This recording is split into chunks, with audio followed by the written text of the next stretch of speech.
We're back. T.A. Mahoney, Tales from the Dark Side. And yeah, I brought another weirdo friend of mine.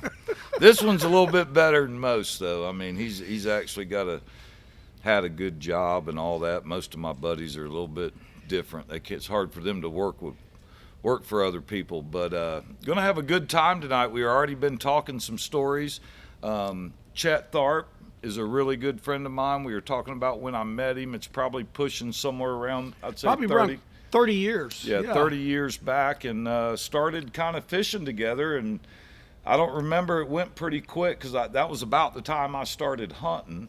So I think the fishing and the hunting kind of went together there. I used to go to T.A. Mahoney when you were on 13th and Platte. Yeah. And when you realized that I was a judge, that's when you got real close to me, thinking, whatever can I get, what can I give for you? Yeah, maybe I get a little get out of jail free card. Yeah, a little get out of jail free card. That's right. But I think I went to T.A. Mahoney probably for, I don't know, 3 or 4 years before you had your store here. Right. And I met you at the other store. It's really interesting because that store, I remember, you've got a slogan: if you can't find it here, quit looking. Right. You have everything, and it was such a Mess. maze. Such a mess is You'd what go I'm in thinking it is. but you guys knew exactly where everything was. I'd walk in, and if it wasn't you or your dad that would come up and go, what can we get for you? And you'd go right to the item. And I'm like, how do you do that? Well, because especially, my uncle and my dad both, just asking them guys for stuff. And I remember my dad one time saying, yeah, last time I saw one of those, it was back underneath that shelf. And this is back at the old store. And I went over there and grabbed the piece, and my grandfather, who had died in the early 50s, handwriting was on the piece that the guy was asking for. Right. And it was like, and you remember that sitting there all those years. It was definitely a fun place to be. And when I think back to most of my friends and a lot of the people that I've made some contacts with and done some fun things, it came through that store. But the thing about that store is, even though I'm not the kind of a guy I'm not mechanically inclined. I think I know what I want, but you guys were so personable. You were there to help. Well, we had done it. Yeah. You were there to help, and it didn't care how off base I was and what I was asking for. You guys knew the questions to ask, what I was going to be using it for, and you were just so helpful. That's why I kept going back. Yeah. You can go to these other stores and it's not personable. Yeah, well, and it's the knowledge that we have, and that was one of the things. And I agree with what you're saying. Your recollection of the whole relationship was me knowing you were a judge, but what I'm thinking is the whole deal was, this is a guy that can fish. I said that facetiously. Right. You didn't gravitate to me. Yeah. Because probably the other way around. Because I liked to fish, and I knew you knew how to fish, and so I gravitated probably towards T.A. Mahoney, specifically Mike Mahoney. You know what? I loved it. I did too. I could teach somebody how to fish. I've made some really good friendships, but one of the things I remember when I took you out early on is I thought to myself, you know what? If I'm spending all this time showing somebody how to catch big fish, they're going to earn it. And I remember that day, I taught you, we were chumming, right, throwing bait out, right, and the seagulls were eating the chum. So that doesn't do you any good for the fish, right? Right. So you were on the back deck. Back then we didn't have power poles or nothing. We had the anchor off the front. We were fishing out the back, live well right there. Well, every bait I popped, I'd pop its eye out, and I showed you that you throw that bait in the water, one eye, and he swims in circles under the surface. Right. So the birds can't get him. They're dipping, but they can't get him, so the fish get him. But then what I started doing was every eyeball, instead of flipping it in the water, I flipped it on his back. He was in front of me. He wanted to be the first one to catch the big fish, so he had me all blocked out. I'd go back there and grab about 5 chummers, put 5 eyeballs on his back. At the end of the day, I was covered. It's almost a killer shirt design. I'm thinking I was covered. Greenback eyeballs. I mean, a 12, 14-inch by 14-inch square on the back of his. And no idea the entire day. Had no idea what he was doing. So they dry it on there. They hang on there pretty good if the person doesn't, move around a bunch. And I did give you a break, though. What I tell you right before you got in your truck, I said, hey, before I got in that pretty truck with them leather seats. I'd take that shirt off. I'd take that shirt off. I'd take that shirt off. And you had no idea. Why? Why? Why? I go, just look. Look on the back. So there's one for you if you want to get your buddies that always want to be in the honey hole. But I'll tell you this, no good deed goes unpunished, because we fished a tournament. Yeah. And paybacks, brother. Oh, man. Paybacks. What happened? I remember this. I knew.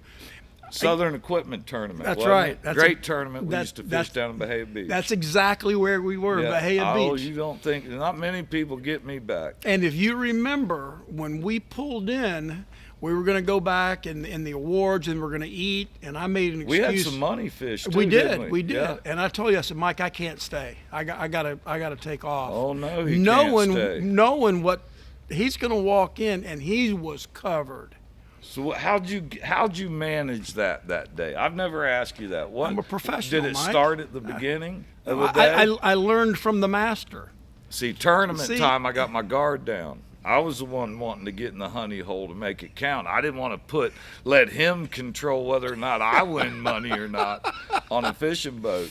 But yeah, that's what happened, wasn't it? I jumped back there on the best spot in the boat, and you made me pay for it. I made you pay for it, but then I got away from you, because I knew what was going to happen. As soon as you got in there, somebody saw you, you're going to go, okay, Tharpe got me back. But you know what was funny is so many people, and like I said, that Southern Equipment, you remember Brian Berry? Absolutely. Great guy. Great guy. Great organization. Yep. They had a charity tournament every year. Man, it was fun.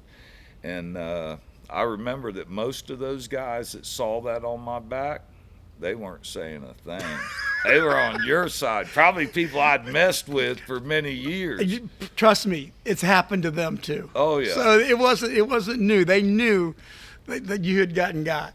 That was good. That's man. funny. Yeah. And one of the early times we're talking about is, and what's nice is right now we're right around September, October. Those fish, that time of year, that's when we catch them big snook. Oh yeah, they're going to be under the docks. Yeah. They're going to be out. Yeah, absolutely. How about big the fish trussel? right now. 41 bridge. Oh my God, you remember that? Oh, it was unreal. We fished. Fished the Alafai River at night, and probably had one of the best meals that night. I think I can ever remember having one with you. We took a break and went to the Giants camp. Yeah, and they had Cannonball burger.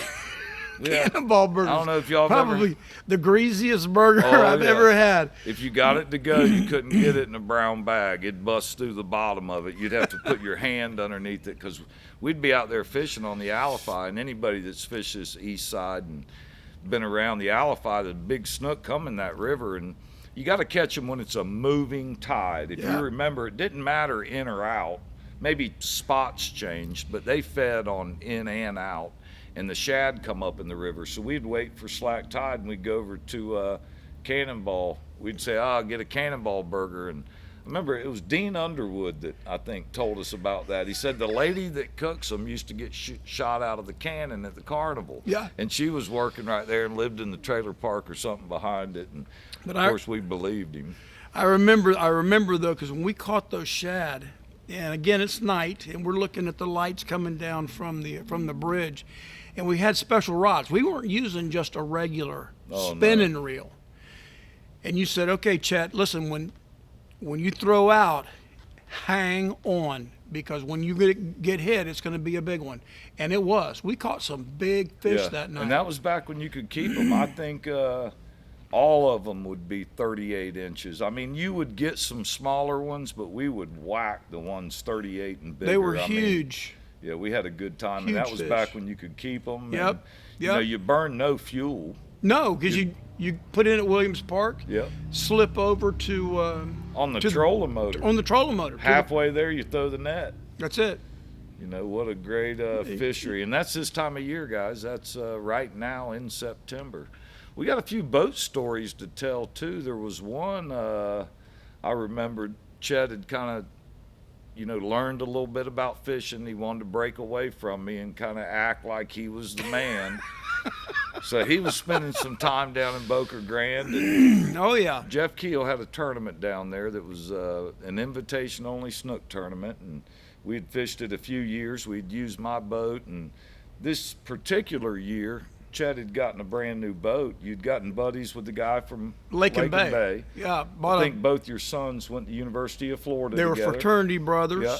He was one of the owners for Lake and Bay. So he built you this boat that was just, if anybody's ever been around a Lake and Bay, I don't care what you got, that's a fast boat. Probably one of the fastest I've ever fished out of. They used to sponsor some of their fishing guides in the Oh Boy Alberto redfish tournament, and they would take these boats. One of the stories, they were fishing out of Port Arthur, Texas. Yeah. And these boats were so fast, they may have a hole in Louisiana.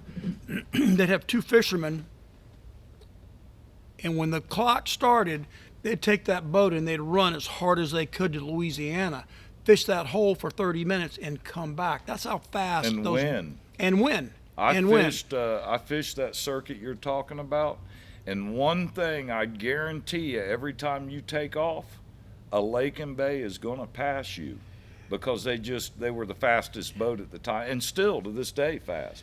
This boat had a Kevlar hull on it. It was so light. He built you a super nice boat. What was it, a 21 Boca Grande, wasn't it? Yeah, it was a carbon fiber. Yep.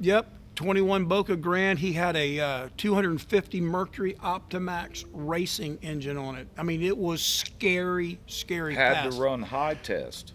Absolutely. Yeah, you couldn't put regular fuel, no additives, nothing. High test High fuel. test only. And there was only one time I fished Boca Grande 20 years, and I fished Boca Grande in that boat probably a good 10 years. Yeah. But there's only been one time that I was in that boat that we actually, and I say we because I wasn't driving, actually opened it up. Do you remember that time? Yeah, it ran wide open. I wanted to Wide see what it open. had. That was a special time. What happened that? We were in a a tournament. Yeah, we were in Jeff Keel's tournament. We were in Jeff Keel's tournament, and we were fishing over near, was it Burnt Store? Matt Lachey, Matt a little Lachey. bit further south. A little bit but further. that side of the harbor. Yeah. You and I had been fishing. We'd caught fish. We're on the way back, and I'll never forget, you said, hey, let me drive. Okay, no problem. No, I can't stand you riding. I don't know if y'all ever do this or not. You're riding in a boat and the guy driving don't know how to trim and jack it and all that. Well, that was the problem. I was ready to get on back. Go ahead. The next thing I know, my face is pushed back like this. I got my hat on backwards. I'm hanging on. We're probably doing 70 miles an hour, if not faster than that. And Mahoney says, don't look back. And it's like, all I can do is, what do you mean, don't look back? I'm not about to look back. I'm just trying to hold on for my dear life. We are flying across Charlotte Harbor. Yep. We went into Turtle Bay. Screaming. Never slowed down. Never slowed down. Back door. All you guys that think you run the mangroves before, wide open 70, back door of Turtle Bay, came through Bull Bay. He coming like a around, champ. cutting this boat, and this boat is running shallow. It's like a Ferrari, and those just Lake and Bays, let me tell you. flying. I'm pale.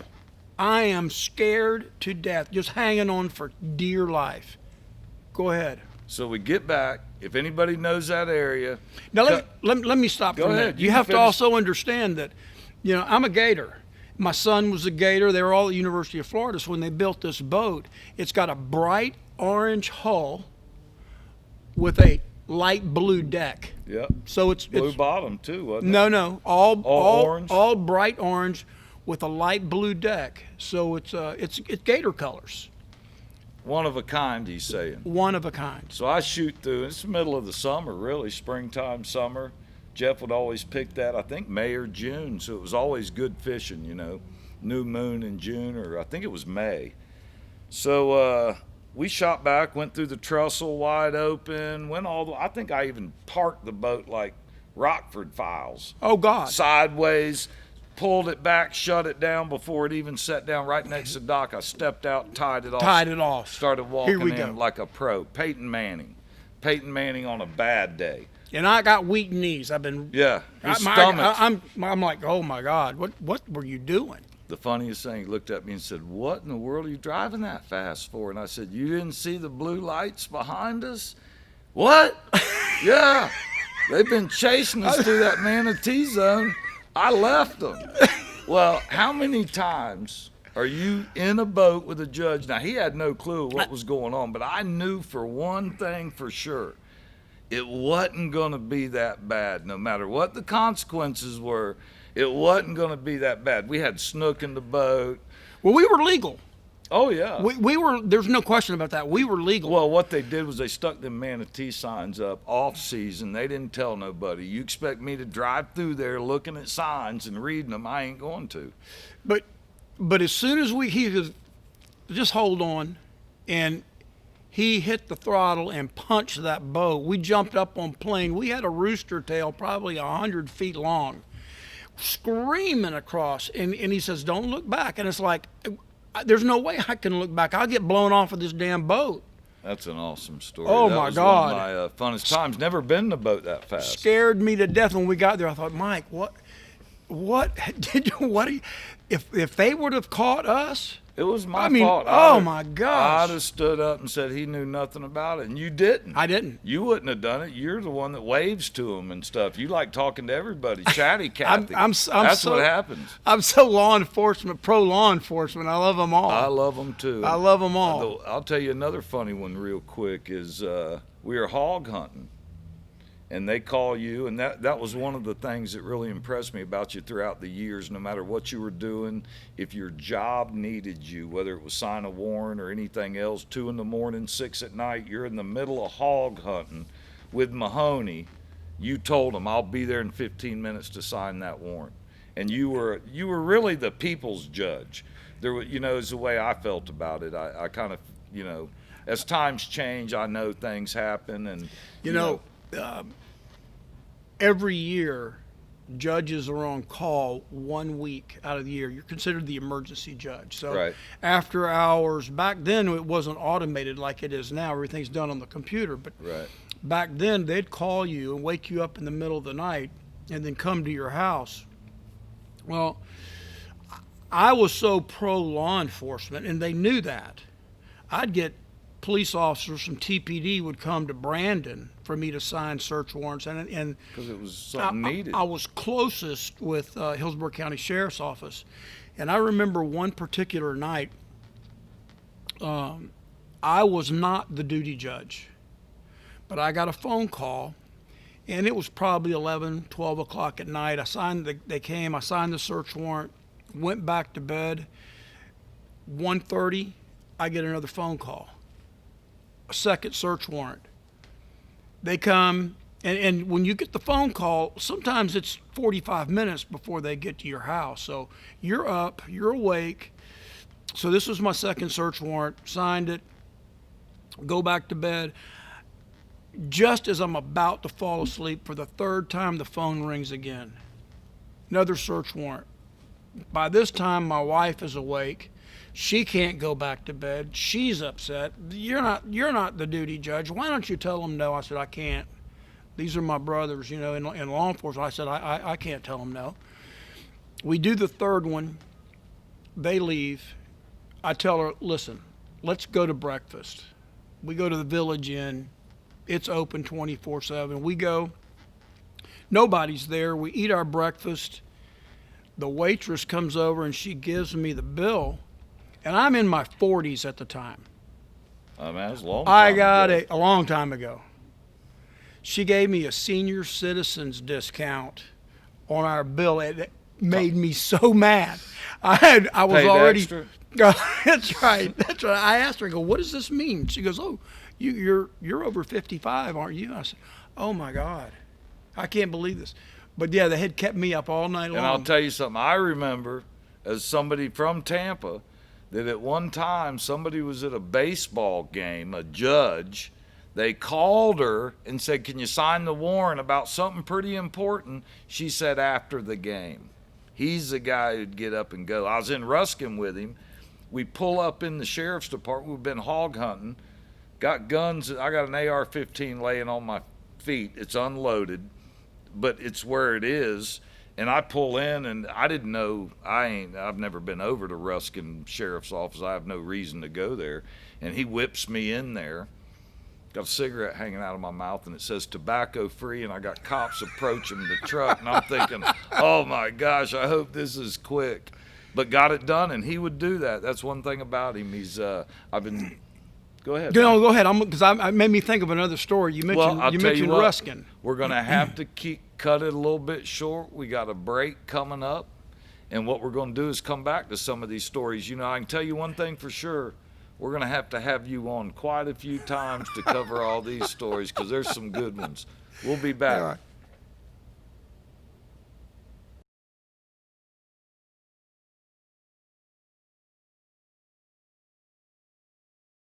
We're back. Tales from the Dark Side, T.A. Mahoney. You can say real animals. Real animals. And I got one sponsor that I got to have. Butler Boyd, attorneys at law. And y'all got any problems with what I'm talking about? Call Butler Boyd. I ain't going to talk to you. And I know Butler Boyd.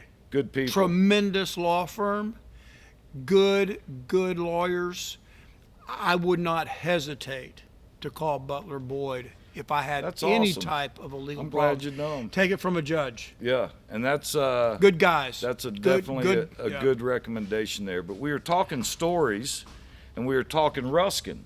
Oh yeah, yep. And we were talking about the rattlesnake hunt, right? So there's actually a hog hunt. We're hog hunting, and that's what I do. I hog hunt. I've hog hunted for 40 years, longer than that maybe. Anyway, we're on this property in Ruskin, and it's basically an orange grove. Mike and I are riding in a Jeep, and one of the things that really impresses me about Mike, not only is he a good fisherman, but he's a great shot. Mike can hit. Shot placement. Unbelievable. One of the few guys I've got probably, and I hunt a lot, probably 5 guys on one hand that can shoot as well as Mahoney. But in any event, we're riding along. Something's dying. That's what he's saying. We're on a hunting trip, and I got one in the pipe, hot, ready to roll. Something's dying. May not be legal. Yeah, it is. Yeah. What are you talking about? Anyway, we're riding along, and we like, what's that in the road? It's like 40, 50 yards down. Mike goes, I think it's a snake. We get down. This thing's pretty big. It's like a 6-foot rattlesnake. Mike jumps out. I guess you took a 30-foot, about a 30-yard shot. Yeah, 270. One shot. Well, what I did was, if you remember, I'm instantly thinking, I've never shot one. I'm going to mount one. That's exactly what I want. So when I'm running up to the snake, I'm thinking, where do I shoot it without ruining it for this mount? Right. So I was probably, I would say, a little closer than 30 yards. A Jeep might have been 30 yards. I was probably 15, let's say. Okay. I'm whatever. A good ways away. I can tell you, I'm not up on the snake. I respect them. Right. So, and it was up, coiled up. One shot, dead snake. So we think. Yeah. I got a bottle of a container of Khmer deer. I'm thinking you're leaving all kinds of stuff out. Do you Go for remember it. what happened? Go for it. I shot him. I went over there and grabbed him, and I asked for help. And what did you do?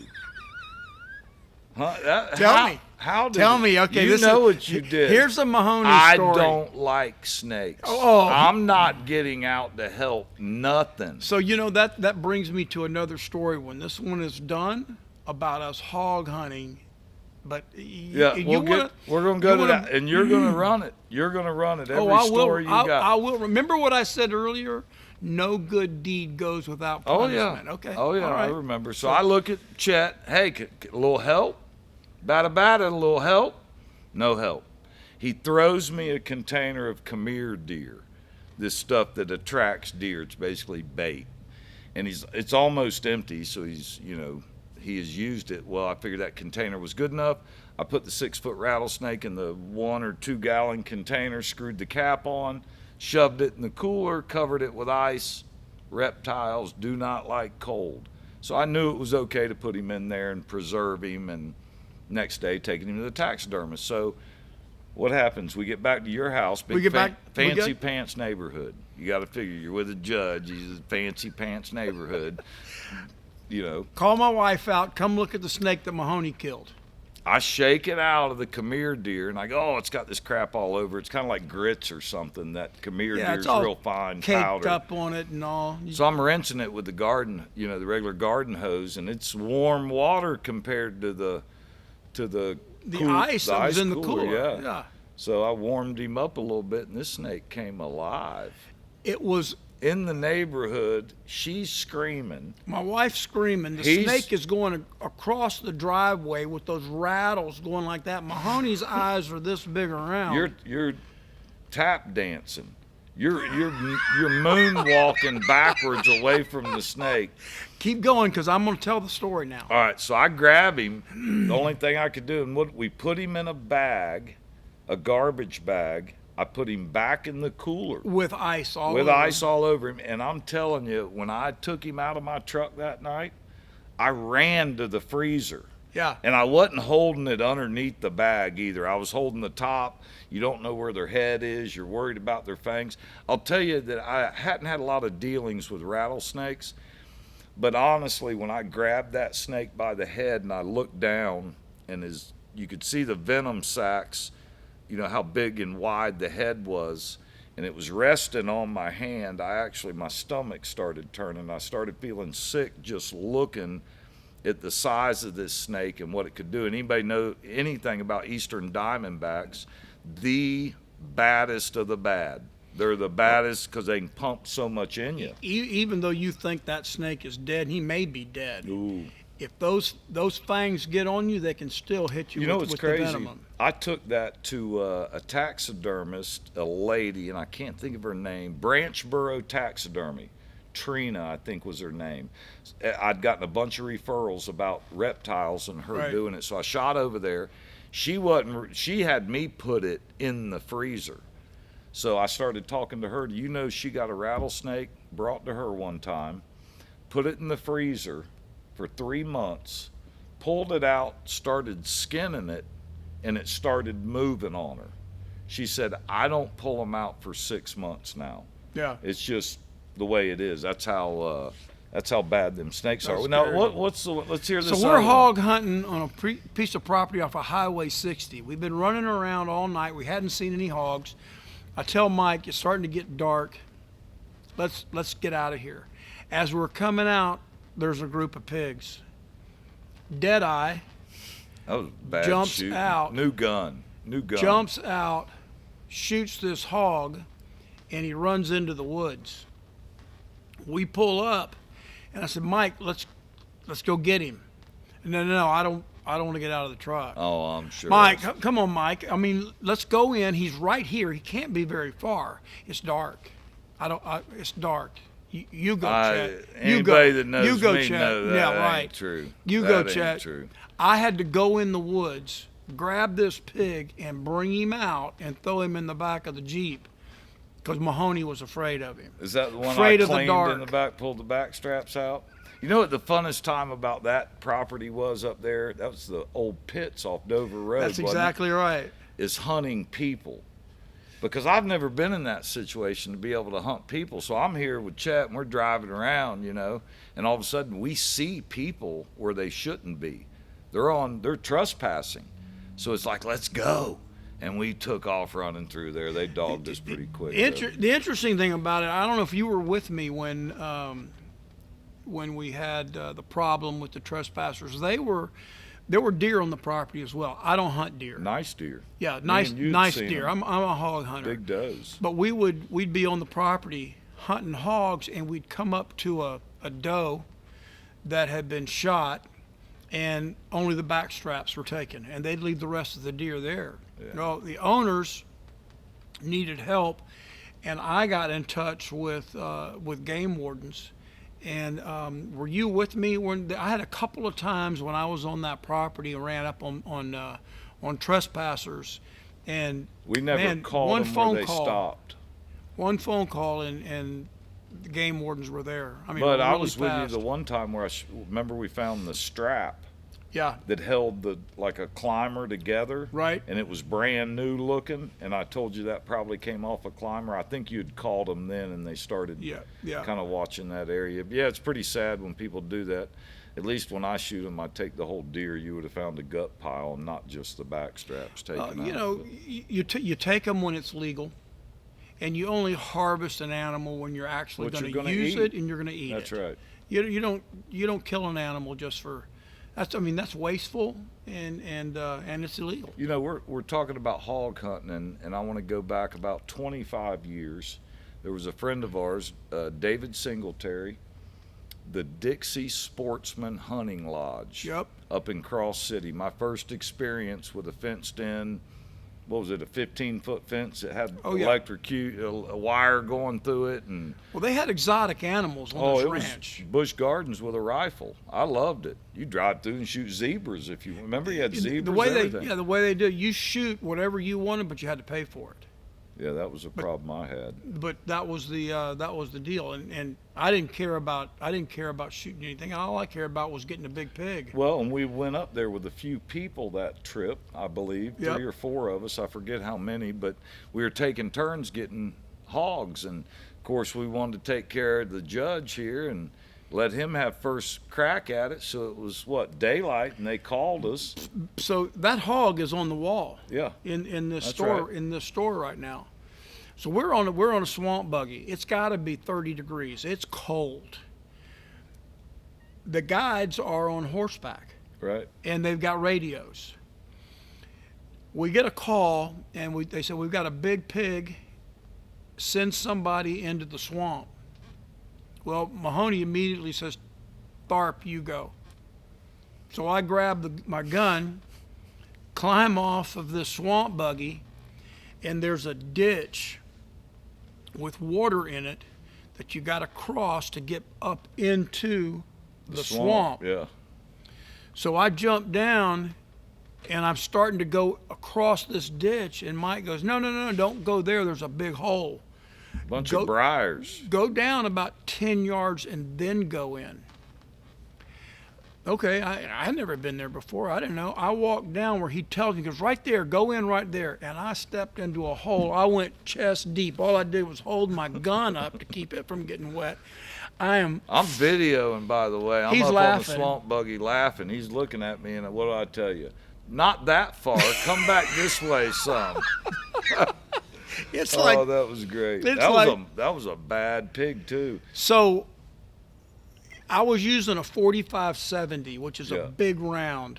Made for Cape Buffalo. And the guide is on horseback, and he says, I'm going to give you 2 commands. First command is I'm going to tell you, put it on him.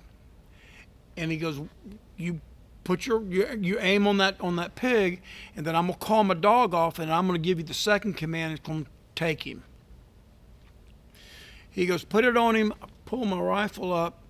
The dog's get back. He goes, take him. I shoot. Nail him. I nail him. Yeah. Right where you want to. He doesn't flinch. The guide's like, oh my God, put it on him, put it on him. I put it on him. He calls the dogs back. He says, take him. I shoot him again. The pig goes down, but he's not dead. The guide got off of that horse and went to him and ended up drowning the pig. Yeah, had to. Y'all were out of bullets. I had shot him 3 I shot him 3 times. Well, I think all good shots. Yeah, they were all vitals. All good shots. And that's what's wild about hunting pigs too. And you've hunted them for a long time. You can tell me the same thing. Everyone's different. They're all different. And some drop quick. You hit them just right, and some, like him, and you know, most people I tell that story to, they tell me, you're crazy.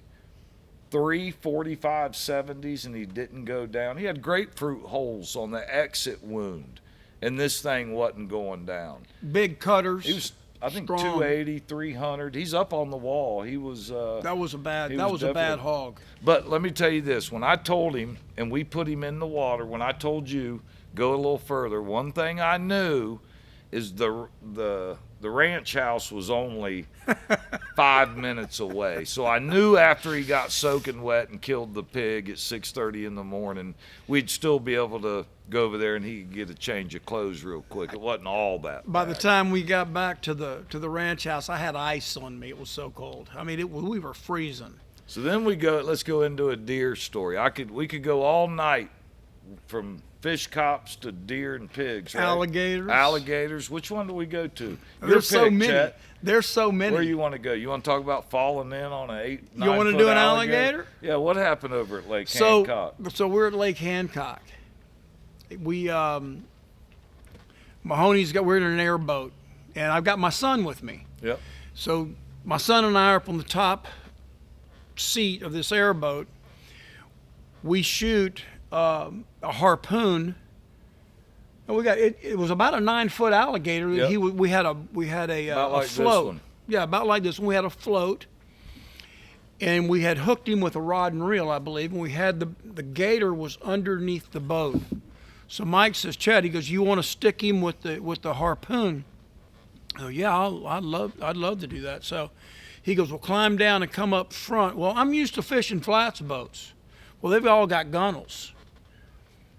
I come down, and I have to tell you that for this particular trip, I think I'd gone to Walmart and I bought a $15 pair of those little rubber boots that tied up, that laced up. Special boots. So I'm up there. Mahoney says, come on down here and grab the harpoon.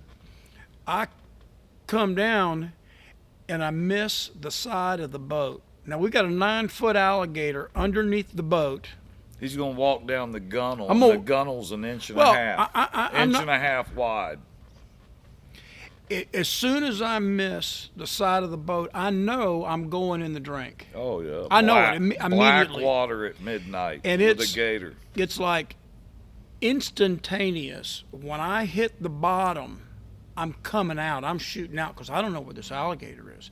You talk about scared and adrenaline. I went to help him. He didn't need no help. He grabbed the side of that boat and come in so quick. I don't even know how. I hit the bottom and bent my knees and grabbed that boat and just flew out of the water. I was wet from my feet to my chest. My socks were dry. You talk about quickness of falling in and out. Socks didn't have a chance. They were laughing. I was freaking out. I was shaking. He goes, here, take the harpoon and stick this gator, and we pulled him up. I get up to the front. I've never used a harpoon before. Adult daycare. The point comes off, so you're holding the string. A detachable harpoon. Detachable harpoon.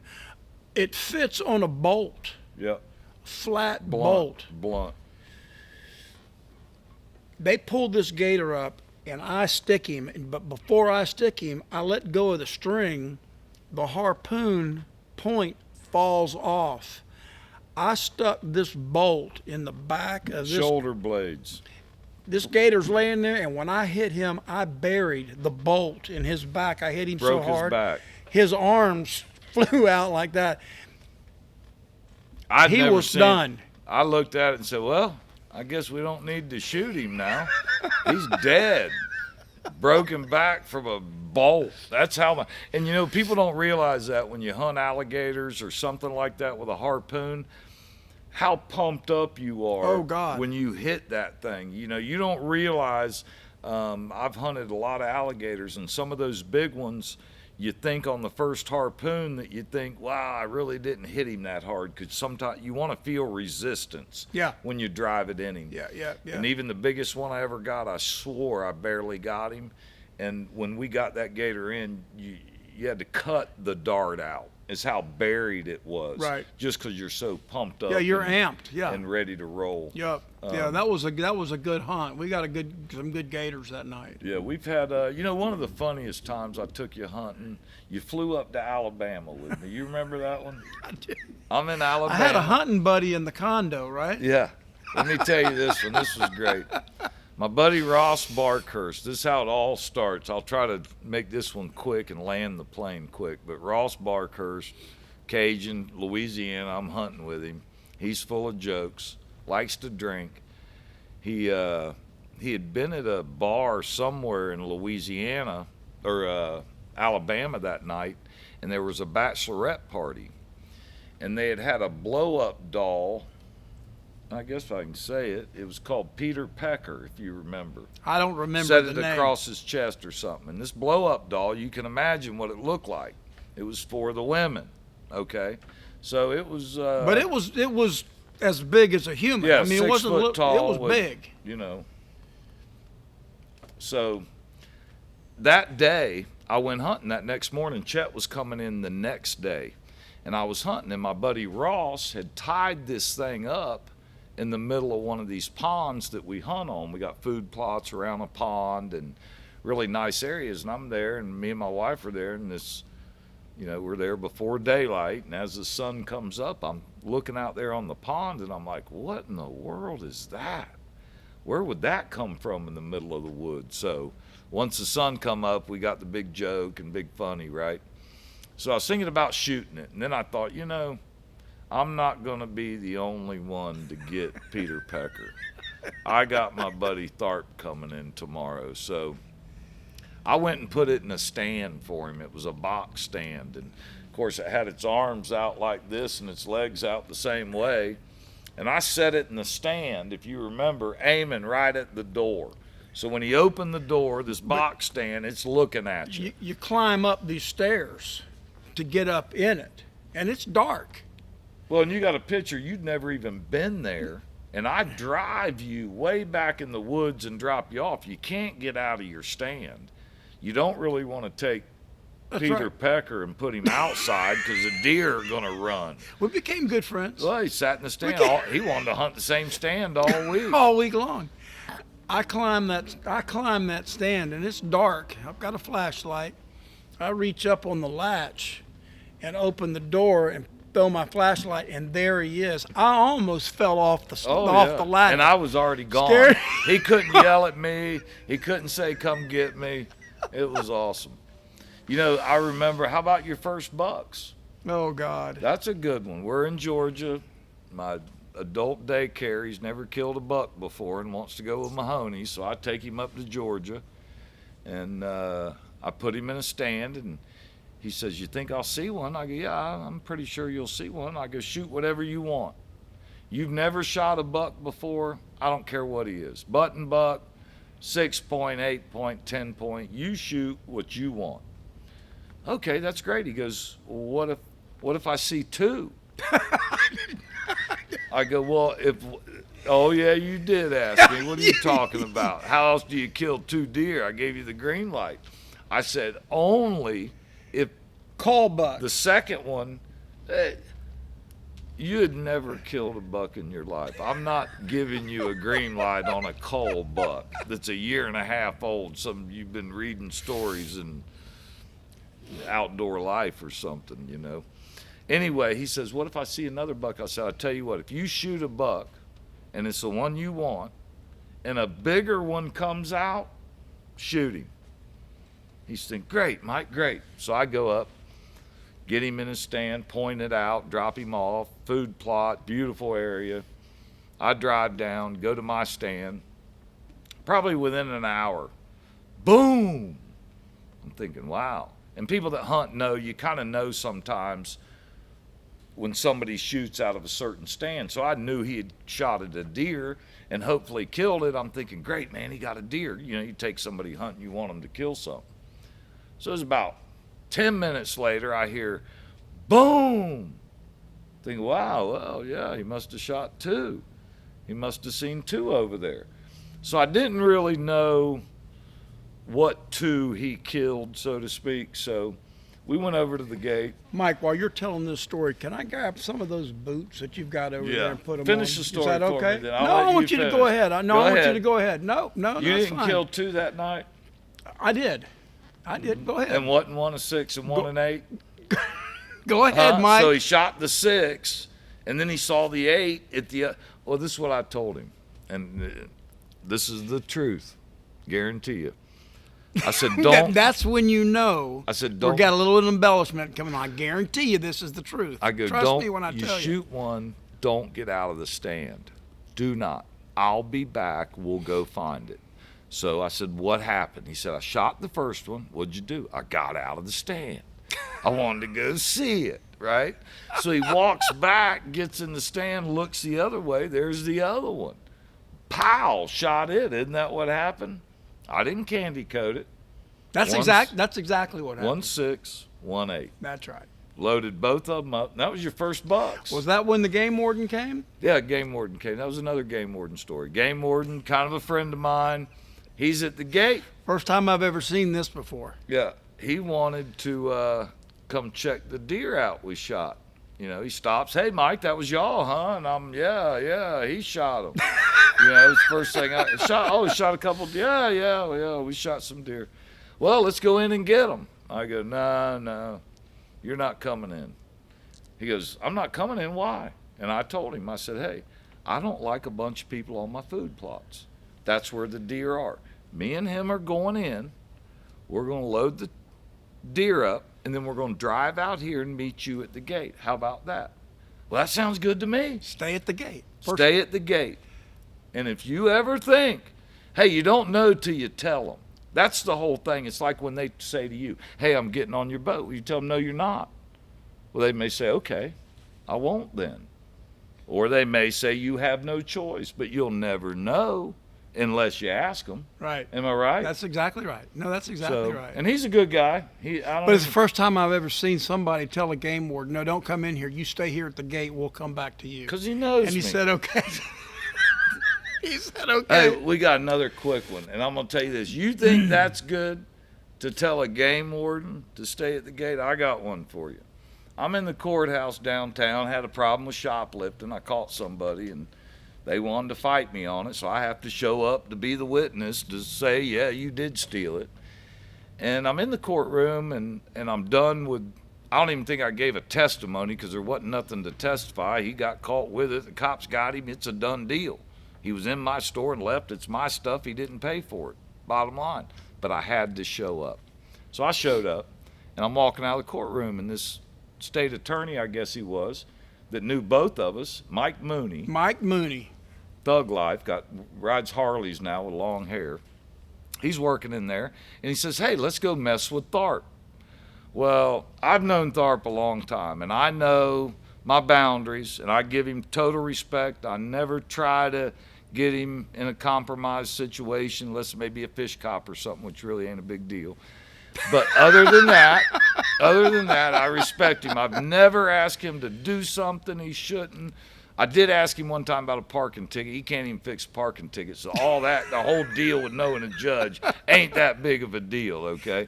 So we walk in his courtroom. Now, his courtroom is the size of my store.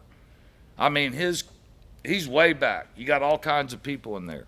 So I just yell at the top of my lungs, get your hands off me. Well, the whole courtroom, you could hear a pin drop, because when he was in there, they called him the travel agent. He was the guy you didn't want to get on that little subpoena that show up in front of him. He's a hardcore.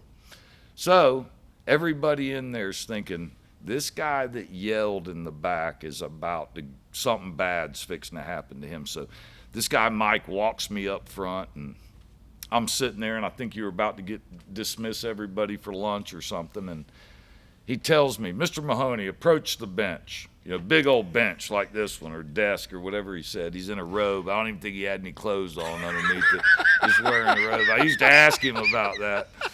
He'd never tell me the truth. So I walk up, and I walk behind it, and everybody's in a panic because I'm up here next to the judge. Nobody in there even knew who I was. That was hilarious. They didn't know we were friends. That was the big thing. The thing is, when I told him, I said, Mike, Mr. Mahoney approached the bench. He had made a commotion when he first got in there. My deputies, and they were big. They were big guys. They're on point at this point in time. Who is this guy? Mr. Mahoney approached the bench, and he comes walking up. Well, I'm thinking when I tell them approach the bench, they're going to come right here in the front. Well, I'm sitting in the middle, and there's openings on both sides.